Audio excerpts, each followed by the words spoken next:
Hello everyone, it's Matt here, and this is an update about the current status of the brick model railroader cars. Now obviously I'm speaking to you from camera. I can't, at the current state I'm actually uploading a video to YouTube, so I can't actually switch to other stuff while OBS is working. So what I'll do is I'll be speaking and then I'll overlay images in Vegas later. So what this video is going to be discussing is the current state of the brick model railroader cars, the freight cars, the current status and that sort of stuff. Some of you who've been following my Instagram or Facebook may have seen some of these posts and sort of saying about what status is and all that sort of stuff. And this video is just a summary of everything, because the Instagram posts are normally one car and maybe something in the background and that sort of stuff. So the first thing I'm going to talk about is box cars, because that's obviously, we're going roughly in chronological release order. And box cars, the Brick Central Lug one is now finished. The parts from the German Bricklink order arrived today. They've gone on, which are just the two handrail pieces on the top for one car, on one end rather. They've gone on now. So the Brick Central Railroad or Brick Central Lug box car is now complete. That can go out to shows that any issues, every part's there, it's all the right colour, all the decals are applied, not necessarily in the right place, following that little mistake, but compared to how it should be, but it's complete. The Pensy box car, I've got a little bit of a quandary about, because it's got those really nice and quite expensive 1x2 modified plates for the handrails, for the ends. Now the official decal list has it that it's got brown, like reddish brown sides, but black ends, and I've built it as reddish brown all around, including the steps. Prototype photos, I haven't got a great variety of colour photography, and let's face it, that era colour photos were really expensive. From what colour photos suggest, and from what anecdotal evidence suggests, is that a lot of the cars were painted the Pensy brown on the sides, the steps were brown as well, but the ends were black, and quite a lot of model manufacturers have followed that principle as well. But I've done mine in reddish brown. Now I have a bit of a quandary as to completely rebuild the ends of the cars to black, which is feasible. Other people will have done it, but it does mean hiking about the entirety of the end of the car. The plate, modifying the plates into issue. I mean, I've got, it's in that one, I think. I've got plenty of the black grill tiles, I've probably got the 6x8s in the stock. 2x8s I've actually got some off now because of the Bricklink Orders restocking the parts inventory.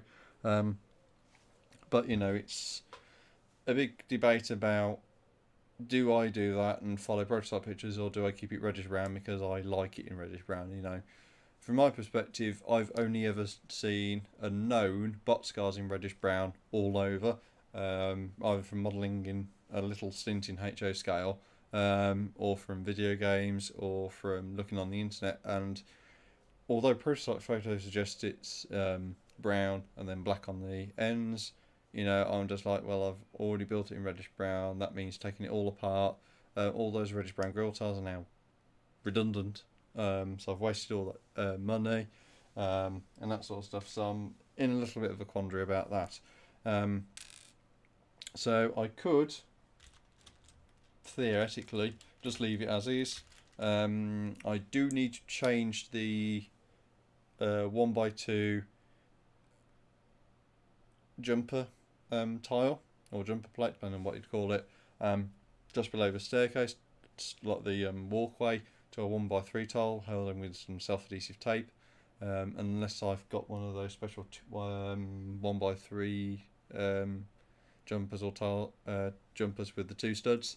I might actually have a look on Bricklink, because if one of those is in black, I don't have to have any self-adhesive tape. I can follow the decal sheet entirely, and it's not too much of an issue. There are some benefits of doing it in black and doing that sort of stuff. It's not too hard a mod to do, if I'm going to be completely honest. but it will be time consuming and I'll probably need to order some parts in. especially the 1x2s plates in black, because although I've just had a restock, if I'm going to then use all those, quite a good portion of those up to do the end of the Pensy boxcar, I'm not going to have enough to do other stuff and that sort of thing. Moving on to hoppers, because hoppers are the next one. I'm actually doing some work while I'm actually on camera, and some of you may have seen this. This is the New York Central hopper. You'll notice it's actually missing the undersides at the moment. That's because I'm actually changing the hopper doors around to the correct colour. So some of these have lavender and other colours for the hatches, and a few of the bits and pieces like the clips aren't the right colour. So I've just actually going around, and now that I've got the correct colour parts, just going around and changing those out so that it's the correct colour. And it's little stuff like that where, you know, I didn't have the right parts, but I've got it built, and then I'm modifying it after the event to that correct colour. And, you know, and I even ran out of black clip, the like modified tiles with the clips. So, you know, I've even had to wait just to get some of those in, just to do, you know, the hopper doors. So it's a little bit of a shame, but, you know, it does look a lot better now they're all in black. And for the New York Central one, there's not actually a lot left. There's the sort of steps at the end of the cars. I need to fill in flex tube for those. The brake rigging needs to be done at this end of the car. I've done the stanchions at the end because they're actually built into the car, so I actually did those with what flex tube I had, so I made sure I got those done. The decals are all on and pressed in nicely. There's not a lot showing. There is some on the NYC here because it's actually over a tile join, so that is a bit of an issue. One side slightly better than the other. It's all roughly aligned. There are a few little kinks in the stickering and the decaling, I will admit, but aside from that, it's alright. The load itself, it's actually a custom load. It's supposed to represent sand, or some sort of material similar to that. It's obviously still quite coarse because it's Lego, but I have sort of used, I've sort of tried to move away from the sort of squarey sort of plates for a good portion of it. I've added quite a lot of the 1x1 rounds, you know, just to try and get it a little bit more granular. And that sort of thing. So I think the load came out quite nicely. I'm actually going to be doing a similar thing with the other black one I want to build, and using it for gravel to actually get a nice gravel effect, because I want to try and get away from having a black coal load and a black hopper. I know that sounds kind of weird, but because the hopper's black and the coal's black, and there's no differentiation between the two in shininess or stuff like that, I want to get a gravel load for the other black hopper, so there's that differentiation between load and, you know, the actual body of the car. Otherwise it's just going to look a bit weird, you know. In real life you can actually tell what it is because the coal's got that different sheen to it, you know, it's got that shape and you can clearly tell. But with Lego and this sort of coarseness, I'd kind of like to move away from that if possible. The other hoppers, because I have got other hoppers in the pipeline, the Pell Power Company hoppers, one is built pretty much. There are a few things to fix. The handrail, not the handrails, the brake stanchion and the brake sort of poles. I need to cut some flex tube in light grey. I do have some in light grey, not much. That is another thing, you know, I'm running out of light grey. Flex tube, I've run out of black, pretty much. I'll just have, for all those orders from the one store in this country, I bought 4 of those huge rods. I have 3 of these pieces left, 3, that size, and that's it. That's about 1.1 centimetres, if that. It's ridiculous how much I've gone through in, you know, less than, I used it all up in pretty much like 2 hours. It was quite quick. So there's still some of there's still the brake end, sort of like the brake stanchion to do. So the pole between the actual rest, sort of like platform for the brake crew and that sort of stuff, down to the base, and then up above as well for the brake wheel. I'll need to get some more grey flex sheet for that. The ends need printing as well. Not the ends, the sides need printing for the Power Company and the hopper number. Still need to do that. I also need to get more parts in for the others. I've got a good number of parts, and here I actually have a little pot of them here. These are actually just blank sides. I do actually have another one somewhere. I can't see where it is. Here it is. I do actually have a bin here full of ones where the decals have already been applied for the technical data. So weight, height, length, that sort of stuff. And I've already started work on the Susquehanna hopper. Woo. Easy catch. So I've got these sort of like the sides in green, so I've got those sorted. I've got a few more reds, and I've got one in black as well to do the second black hopper. So I'm quite pleased with how the black hoppers are going. For the next hopper, I'm probably going to try and get the parts in to do the green one. It's a bit hit and miss as to whether I've got the most parts for the red one or a green one. I've probably got enough for a red one, to be honest. But I want to try and have a rest from ordering parts for a bit. Have a bit of a go through of what I've got. Try and do some of the work without trying to order parts, and get through it that way. So I'd like to build the Susquehanna hopper next, because that's a nice green. I've not worked in green really as a model colour. And there's a few little kinks to work out in terms of colours and that sort of stuff. To be honest, most of the parts in these models, the brick model railroad models, are fairly common. It has to be said there are one or two where the availability is sort of like if you got the cash you can go for the right part, but otherwise you'll have to go for something else, or it might not be available in that colour in a great quantity. For the hopper especially, it's got these 1x1 round plates with the hole in the stud, and obviously those are a fairly new part. They've not been out in many colours, and some might be quite expensive, so obviously you've got to try and work around that sort of limitation about what you can't do in certain colours. So that's a bit of an issue.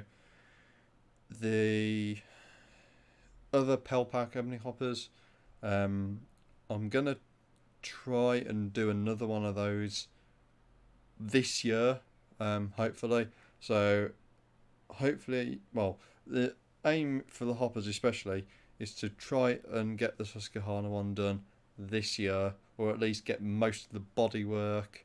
So effectively, if I can get at minimum the main base and the ends mostly done, I can then focus on doing the sort of like the central core, which has got quite a lot of snot in it, and then it's just adding the end, and then just putting the final 1 or 2 layers of plates, and then sticking all the tiles on the top to smooth it out, and then that'll be done. And then obviously I can focus on the other PAL one in terms of hoppers. Moving on from hoppers to flat cars, I still only have the one. Because I've got all the pieces now, I can actually start sort of reversioning it into the correct colours, especially now I've got all those 1x1 plates. So that's going to be a nice job for me to do later at some point. And to be honest, there's not a lot left to do on that flat car. I'm trying to get some more of the little tractors built, because although they're a 1950s D4 or D5, they are suitable for earlier versions as well, sort of like for the D3 from about 1936. So, like a good portion of the models, I need to get parts in to do those and that sort of stuff. So, you know, I'm trying to do my best, but you know, limited parts and that's all that sort of stuff. For the flat cars, I'm going to try and finish the load for the current one first, so that's complete. At the moment, it's got one of the grey tractors which was on Instagram, and I need to do another. I want to do another one of those in red as a minimum. Then hopefully I can do a third one, possibly in grey. I might go for the standard one in yellow, so there'll be one in black, one in grey, one in yellow, one in red. And then they'll all have chains tying them down to the flat car, so it'll be a 3 tractor load. Hopefully I can do that. No guarantees, but hopefully I can do that, and you know, that'll be one flat car done, including the load. And then I can start, and I've got a good portion of the parts for the second one, especially the dark blue, bluish grey 1x8, which are this one. So you can sort of see, I don't know how well this is going to come up on camera, but you can sort of see all the colours in here, especially if I just pan it around to there, you can sort of see there's quite a lot of greys in there, so light greys, dark bluish greys, and a few browns, and a tan as well. So I've got a nice mixture of colours there to create a mixture of decks and mixture of colours and that sort of stuff. So that's not a worry too much at the moment. And then obviously there's a third one to do, but the flat cars, all 3 models I've got are all in black that I want to do, and I've got decals for, so they're not a priority at the moment. And flat cars are nice, don't get me wrong, but I'd sooner have the tank cars and hoppers and all that sort of out the way first, because the flat cars, nice as they are, there's not a lot to them, and it's a very, I say out of all the builds, they're probably the most boring.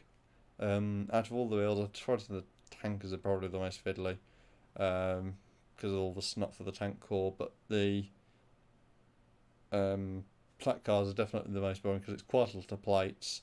You sort of build up the centre spine with a lot of plates, and then you just attach the sides and then attach the deck. So it's, you know, there are some variations I can do. So I can do a full 8 wide deck for the entire length of one car. I'm probably going to stick to 7 wide for the other 2. So, you know, there are a few varieties I can do, but it's much of a muchness for the flat cars.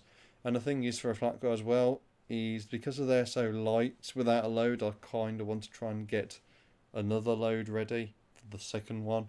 But I'm not sure what I want to do yet.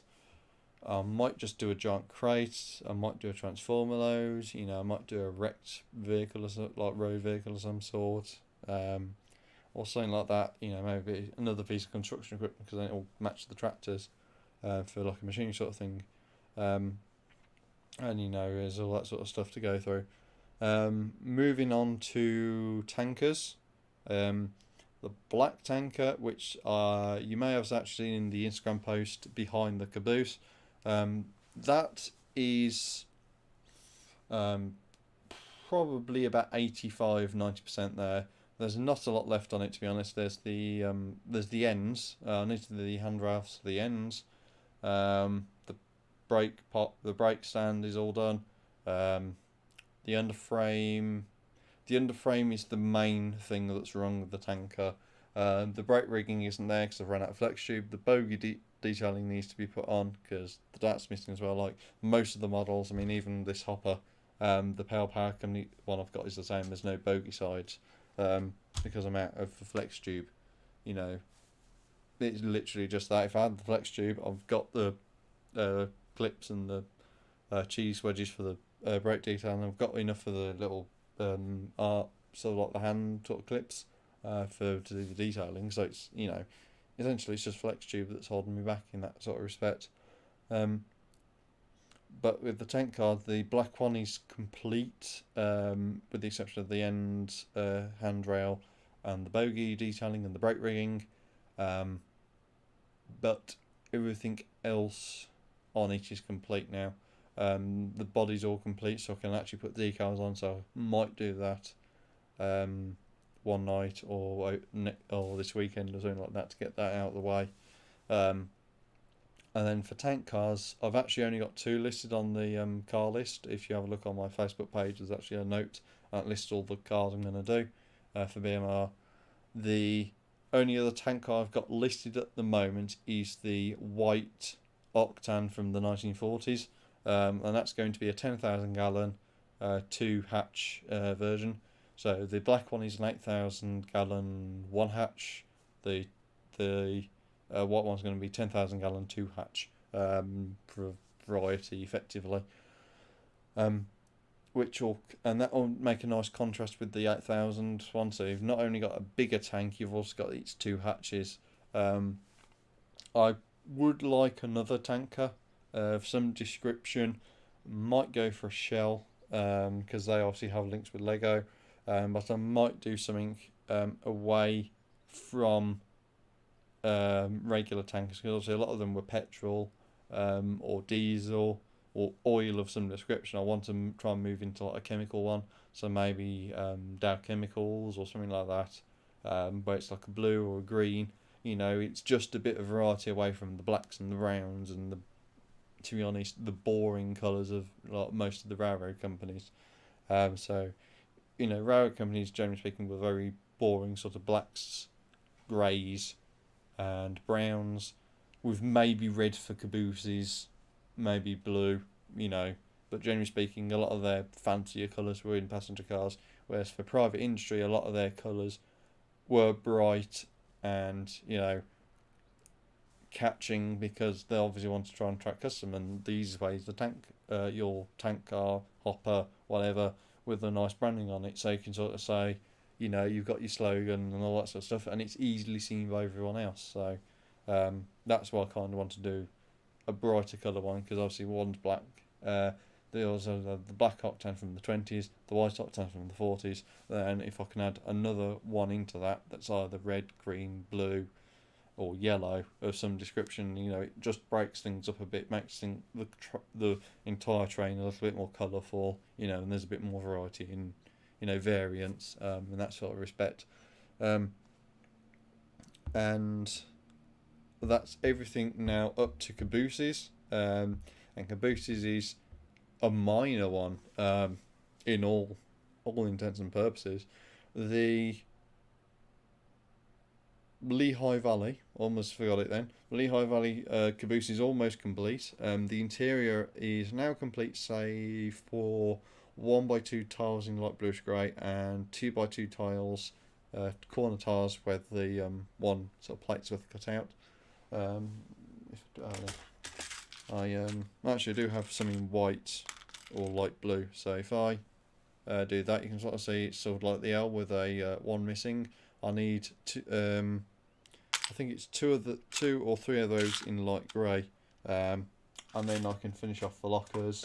2x2s in light grey as well. If I got those, I can finish off the lockers, and then that is actually the caboose complete again, except for the bogie detailing. But a lot of that is actually fairly simple and fairly easy as well. So essentially for the caboose, all I need now is just black flex tube, and maybe some black minifigure hands for the bogies, because I'm running low on black minifigure hands. Because obviously they're used for the brake rigging as well in BMR cars, and obviously I need some for the bogie detailing because it's done slightly differently for the caboose than the other cars. So that will be needed as well. And with regards to cabooses, there's only 2 planned. Cabooses are nice, but I want to try and do more custom stuff, especially for cabooses, because the northeastern one is very nice, but it's a centre cupola, and I want to try and have some offset ones. So I don't have any New Haven freight cars yet, and I do want to get into New Haven stuff because it's one of my more favourite roads. I mean, if you listed my 3 favourites, it's New York Central, New Haven, and Baltimore and Ohio, just because of there's a nice mixture in there of steam locos, freight cars, liveries, operations and that sort of stuff.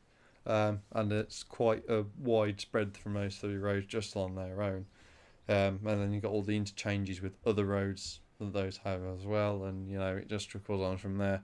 But caboose wise, the only other one I want to do in recent history for the BMR cars is actually a custom one for Brick Central lines. So as some of you may have gotten the hint, I'm trying to do stuff that is custom or semi-custom for the lug. So obviously the boxcar is one, the caboose is going to be a second one, and then when I do some urban passenger cars and the suburban tank engine, they're actually all going to be labelled for Brick Central lines, you know, and it sort of like plays into the Lionel lines sort of liveries that did in the sort of like tin plate era, you know, it's sort of that in-housey sort of slightly satire of the real thing, but looking authentic. So Brick Central lines is what I'd probably call them. But again, that's a long way off in the future. The suburban tank needs a lot of work doing to it, especially the chassis, to try and get the bogies in and working. So again, long way off. And to be honest, once the Lehigh Valley one's complete, I'm not too bothered because I've got a caboose, so I will have something to finish the train with. And the other thing is I don't have a lighting kit for the Brick Central one. And to be honest, I might do a bit of modification to the design, so I might make the cupola slightly bigger, rearrange the interior slightly, so maybe keep the unlockers, but only have 2 beds. Maybe eliminate the stove, or maybe make it a bit smaller, or rearrange it slightly, just to get a bit of differentiation in, if you like. I want to try and, make, although the Lehigh Valley is pretty much as straight as possible, I want to try and make the Brick Central one different in sort of the interior. Maybe not the exterior so much, but definitely the interior. So that's it for this video, and hopefully there'll be some more Bricklink orders coming down the line, or maybe some of your log members will be able to give me some more flex tubes. So yeah, that's it for this video, and see you in the next one.